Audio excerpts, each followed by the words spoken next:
How's it going, guys? Lingard here, and welcome to the 84 rated second inform Jesse Lingard player review. Got himself second inform of the season, had a great game for England against Netherlands, I believe, helped his team win 1-0. And if you look at this card, he's got himself a position change, which I don't really agree with, from a cam to a CM, because I think it's more, suited through a cam position, but we discuss that later.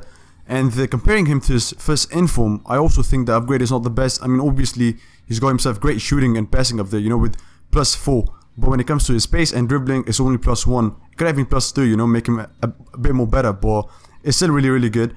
And another thing that I don't really agree with is his skill moves and his weak foot. Now, I think he deserves a lot more than 3-star weak foot and 3-star skill moves. For me, at least a 4-star weak foot player and 4-star skill moves, because he is really good in real life when it comes to skills and, shooting with his left.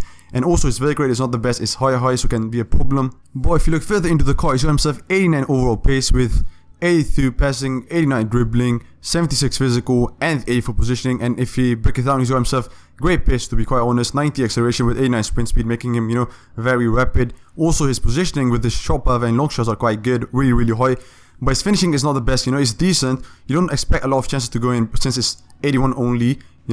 And also his passing is one of the best. I mean, he's got himself great vision with great short passing and curve. Passing in this game is, doesn't really matter. You could have been 75 and he will still, pass those balls. Also his dribbling, I think, is one of the best. 94 agility, 93 balance, 91 ball control with, quite alright composure. Not the best, but again, very decent, 83. And his dribbling is also quite good with 87.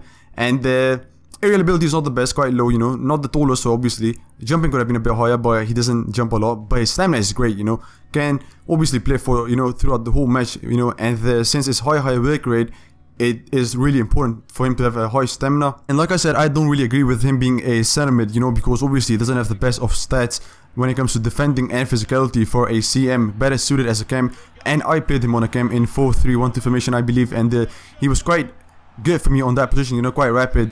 Obviously had himself some great links, and his, and obviously when you have good chemistry for the player itself, it helps a lot. And starting off with his positives, he's got himself some great pace, very rapid, like I said. Got himself very nice first touch, on the ball, which gives him, a boost, if I would say, which obviously helps, make him more rapid. Also his stamina is quite good, 89.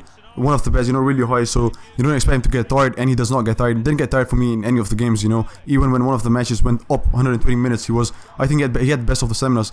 Also his dribbling on a whole is quite good, on the composure is not the best either, obviously, but when you look at his agility and balance alongside his ball control, doesn't lose the ball. He's one of the players alongside other short players who have got themselves great agility and balance. And so when you look at the gameplay, he's got himself great agility and balance, because in tight situations he does help create a lot of assists, or it's really easy for him to turn around in a tight area, and that does help a lot, since you can pass right away, which is obviously great. And his positioning is also very good, 89, does make a lot of movements behind the defender, and is always on his positions, and the movements is obviously very beneficial for you, to just create space, and so he does that. And also, like I said, I don't really agree with his negatives, that he's got on him, and I've said them to be his finishing, his strength, and his weak foot. And I also think his skill moves is a problem, because I always say that low skill moves does make a player predictable. But his weak foot, I do think it should be a bit higher, it should be 4 stars at least. But his finishing is also a bit of a problem, only 81, could have been a bit higher. I mean, he's got himself great long shots and shot power, but if you don't have high finishing, you don't expect any of the chances, or like most of the chances to get in at the back of the net. And then he's also very low at strength. And the cards I think are quite similar are the Maria and the Dybala. All of them are quite rapid, have got themselves great agility with balance, but not as composed. But on a whole, obviously Dybala is a better player, because he's got himself some really good finishing, and also he's got himself, I think, 4-star skill moves, which can be very important. But that was it for this video, guys. Hope you enjoyed it. Don't forget to like, subscribe, and share, and I'll see you guys in the next one.